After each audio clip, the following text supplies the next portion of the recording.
nato qua in riva al mare, con l'Etna in quest'isola dominata da elmi, siculi e sicani, poi passando dagli storici greci e romani, ostrogoti, arabi, normanni e bizantini. In tanti hanno voluto i suoi confini, al centro del Mediterraneo, al centro della storia, e tutti hanno visto le sue ricchezze e la sua gloria, di averla, poi possederla, o come mille derubarla per rivenderla al più basso offerente. È questo a cui siamo abituati da sempre. In fondo tutto ci va bene, in fondo tutto ci conviene. Quest'isola amata, presa depredata e da molti inutilmente deprezzata. Chi sta e chi gioca sento, che già si fotti come un vento, mi sposta e dà pace, amore, eterna gioia.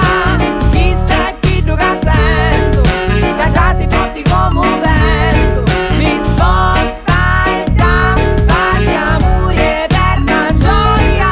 Andiamo piano piano, prima ci tranquillizziamo, analizziamo e poi capiamo. E non è vero che non vogliamo fare ma niente, è il caldo che ci rallenta. Là mentre siamo quelli che sembriamo statici, respiriamo immobili ma staccati dallo stivale, che ci sentiamo liberi, liberi di creare mai di essere inferiori, perché chi si abbassa regala sempre solo cuori. Gente che dona fiori, mille colori, gente che dà solo buoni umori, gente che regala generosa positività, uno stare bene tra l'omertosa sicilianità. Chi sta e chi gioca sento, che già si fotti come